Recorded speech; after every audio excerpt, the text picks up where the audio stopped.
The next and final leader-centric approach we'll explore is the behavioral approach to leadership. This approach emerged in response to the inconsistencies found in trait theory. While trait theory focused on what leaders inherently possess, behavioral theorists shifted the focus toward what leaders actually do. Rather than looking at innate qualities, this perspective examines leaders' actions, how they behave towards their subordinates, especially in different situational contexts. The key idea here is that leadership is not just about who a leader is, but about how they act. This opened the door for leadership development based on observable behaviours rather than fixed traits.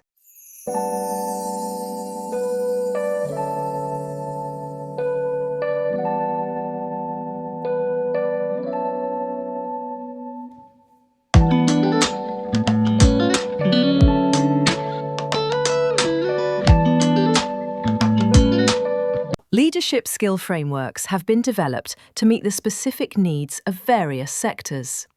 For instance, we see targeted approaches in education, Hall et al. 2016, social care, Walumbwa et al. 2005, and healthcare, Mathena 2002. To support leadership development in these areas, a number of training programs have emerged. These include the Aspire framework, the EMSP program, and a wide range of MBA and DBA qualifications. Research by Bass, 1990, suggests that such programs can enhance leadership effectiveness by fostering key skills. However, this view is not without critique. Goldman, 2000, argues that many leadership programs focus on the wrong part of the brain, emphasizing technical skills over emotional intelligence. He stresses that emotional development is crucial for effective leadership. Mumford et al. 2007 offer a different perspective, suggesting that focusing on leadership skills shifts attention away from the individual leader and onto the actual demands of the leadership role.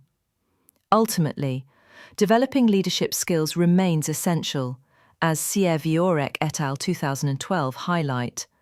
Skill development enables leaders to guide others more effectively toward achieving collective goals. Following from the trait approach to leadership, the next leader-centric approach we will be examining is the skill approach to leadership. Although leadership studies began with the concept of the great man, in which a leader is seen as born and not made, Katz, 1955, proposed a shift from a focus on personality traits to an emphasis on skills and abilities of individuals that can be learned and developed. Therefore, the major difference between the trait approach and the skill approach was that, unlike the traits, which were said to be innate and cannot be learned, skills or competencies could be developed. A focus on skills is important, as skills suggest what a leader can achieve rather than the characteristics with which they were born. Katz, 1955. Leatherman, 2008, similarly stated that the benefit of examining leadership skills lies in the fact that it can be learned and therefore taught to potential leaders. Skills have been described as a function of experience, Mumford et al. 2000. Skills within leadership are concerned with the knowledge and abilities which are necessary for effective leadership, Nordhaus 2010. It has been explained that by continually developing their skills, leaders are able to increase their own competency, Caldwell 2004. Harrison 2018 goes as far as to state that anyone who aspires to be a leader should be familiar with the skills necessary for leadership and how they can be developed. It is therefore clear that skills are considered an important aspect of leadership research. This section will now proceed to explore the concept of skills within leadership. Several different leadership skill theories have emerged within academia. However, the research presented by Katz, 1955, into the essential skills for effective leadership is considered one of the most influential works on the subject. Katz, 1955, stated that the skills necessary for effective administration, leadership, were technical, human, and conceptual. Technical skills have been described as being concerned with one's knowledge and understanding of a certain activity, Katz, 1974. A leader who has human skills is one who has the knowledge and ability required to work alongside and with people, Harrison, 2018. Conceptual skills have been described as good judgment, foresight, intuition, creativity, and familiarity with the uncertain, Uckel 2010. Katz's 1955 work can still be considered acceptable today, with scholars such as Harrison 2018 agreeing that the main skills required for leadership are indeed technical, human, and conceptual skills. Katz's 1955 skills framework sets the foundation for much of the later work which emerged regarding leadership skills and is still recognized as the core leadership skills of leaders at all levels. Now let's proceed to look at skills theory. Now, like all leadership theories, the trait approach has its shortcomings. Despite decades of research and an ever-growing list of personality traits, we're still left with an incomplete picture. There's simply no conclusive evidence that leaders who possess all the traits identified in earlier studies will actually be effective in real-world situations. And let's be honest, how realistic is it to expect any one individual to embody all these ideal traits? One of the major issues with early trait research was that it lacked a strong personality theory to guide it. Traits were often selected without a clear rationale, and many of the resulting lists were vulnerable to subjective interpretation. In other words, different researchers often had different ideas about what mattered and why. Over time, additional studies continued to shape and reshape trait theory. For example, Colbert et al. 2012 contributed to more recent thinking, while other studies like Novikova 2013 identified traits such as neuroticism, dominance, and masculinity as leadership traits. But here we see a familiar problem. Many of these traits have historically centered on male characteristics, which raises serious concerns about exclusivity. It suggests once again, much like the great man theory, that women are somehow lacking the traits necessary for leadership. This mindset is no longer considered acceptable. Thankfully, in recent years, trait theory has begun to evolve. As Class 1999 points out, we've started to see the inclusion of traits and values that were once considered feminine, such as empathy, collaboration, and emotional intelligence. This has helped reposition trait theory as a more morally inclusive approach. Still, the core idea remains the same, that leaders possess traits that set them apart from non-leaders. And while this may offer some insights, it continues to wrestle with the same dilemmas of exclusivity and generalization that have challenged leadership theory from the very beginning. Let's continue by looking at how the great man theory influenced the next phase of leadership research. Because the great man theory attributed leadership to innate qualities, special traits that supposedly made certain people born leaders, it led researchers to focus heavily on the personality characteristics of leaders.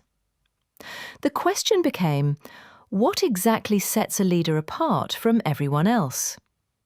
Scholars began trying to identify the specific traits that could differentiate leaders from followers. Over time, this led to the accumulation of long lists of traits, an attempt to pinpoint the perfect leadership profile. But it wasn't until Stogdill's landmark study in 1948 that the field began to take a more focused turn.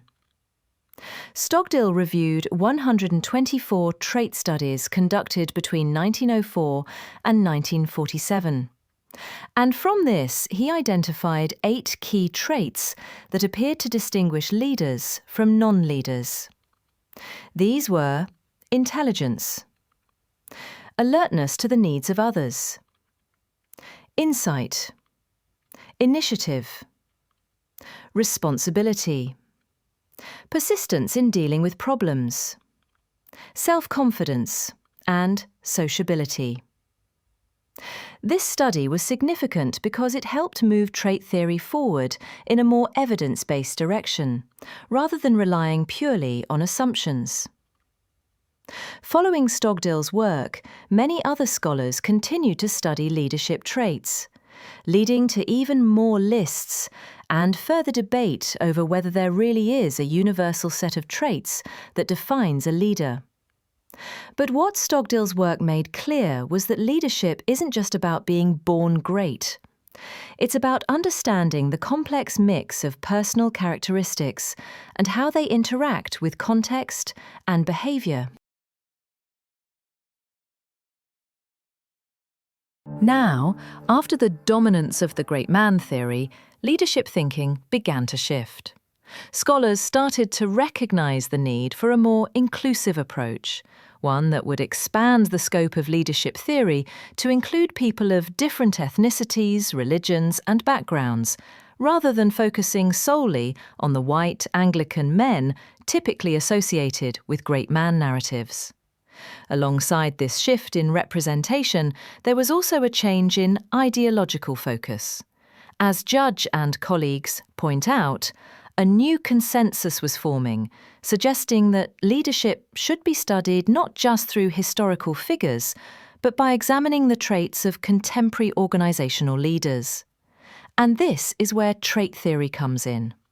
Emerging in the early 20th century, trait theory moved away from the idea that leaders are justified by divine right or destiny.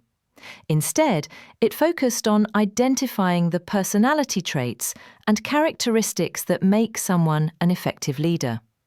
Some, like Cowley, even claimed that trait theory is the only leadership theory we need to research, highlighting how dominant this perspective became.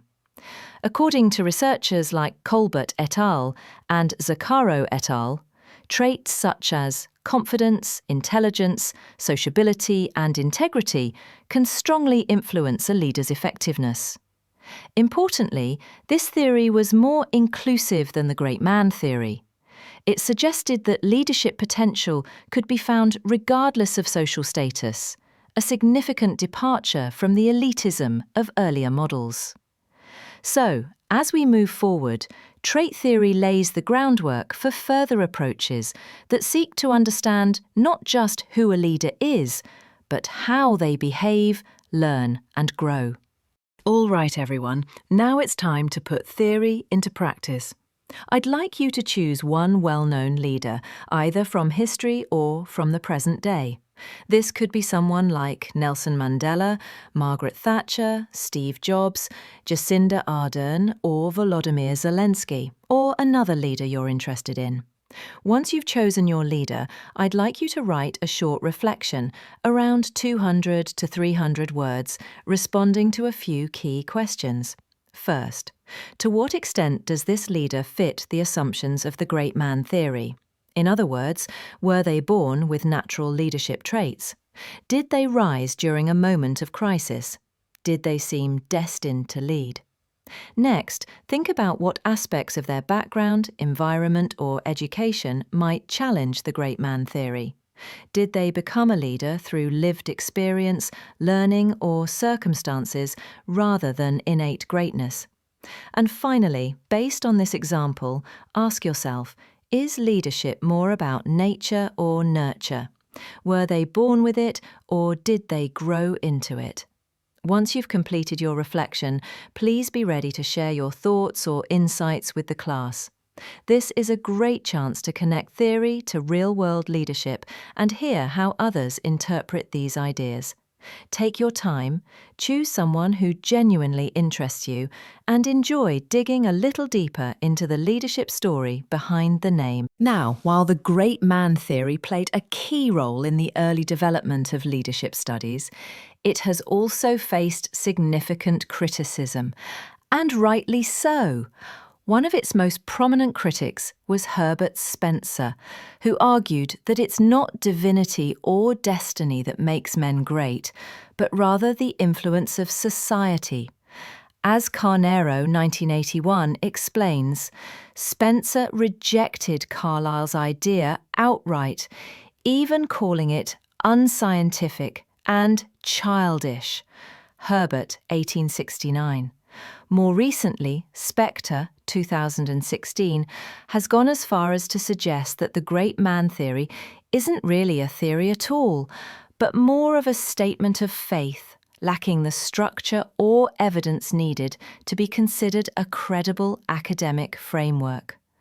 Another major issue is its exclusivity. As O'Connor 2010 points out, the theory only considers men and not women. Spector 2016 also emphasizes that the theory is quite literally about great men, ignoring historical female leaders entirely and making it increasingly irrelevant in today's more inclusive society. And there's more. The leaders celebrated by Carlyle were all white and Anglican, as Coppola 2011 notes, which makes the theory not only gender exclusive, but also culturally narrow and poorly suited to the diverse leadership landscape of the 21st century. That said, emerging in the 19th century, this theory suggests that leaders are born, not made. It argues that certain individuals possess natural traits, like charisma, intelligence, courage, and political skill, that set them apart and predispose them to leadership roles.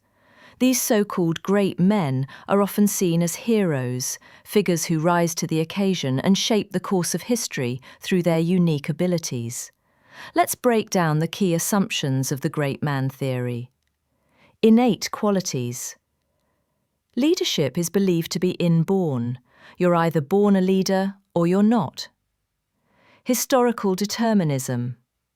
The idea that major events in history are driven by the actions of these extraordinary individuals. Hero worship. These leaders are often idealized, admired, even revered for their achievements. Examples often cited include Alexander the Great, Julius Caesar, and Abraham Lincoln.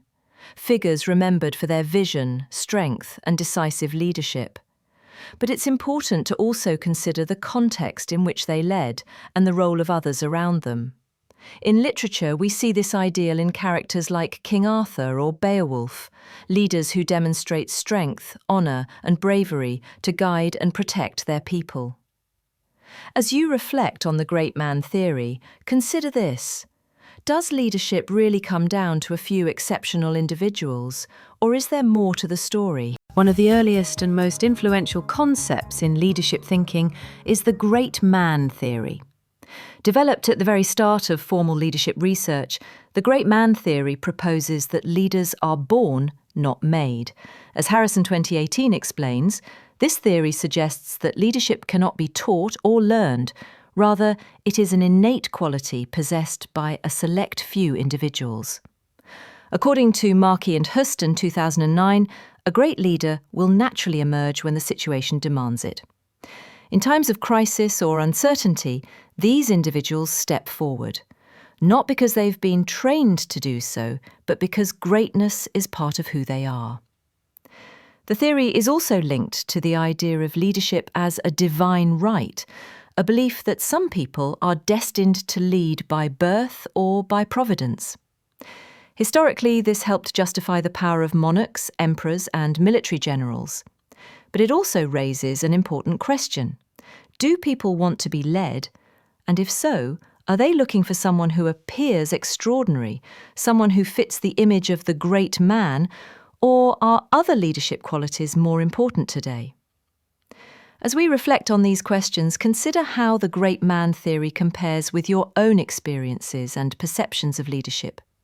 Does it still hold any relevance, or is it a relic of the past? Let's start by examining the great man theory.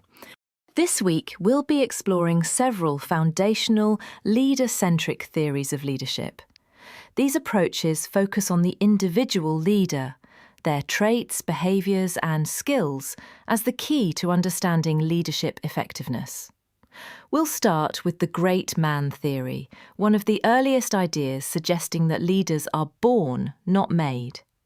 From there, we'll examine trait theory, which looks at specific personal qualities that effective leaders tend to share. Next, we'll move on to skills theory, which shifts the focus from innate traits to the abilities and competencies that leaders can develop over time. Finally, we'll explore behavioural theory, which considers what leaders actually do, their actions and styles, instead of who they are. As you work through the content, think about how these theories compare and whether they reflect your own views and experiences of leadership. Looking forward to hearing your thoughts. Enjoy the week ahead. Hello and welcome to week 2 of the module. This week, we'll be exploring leader-centric approaches to leadership, those theories and models that place the individual leader at the heart of the leadership process.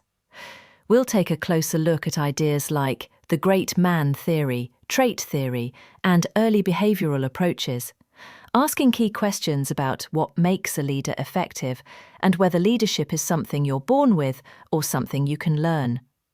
As you engage with the materials, think critically about how these theories still influence leadership thinking today and where they might fall short.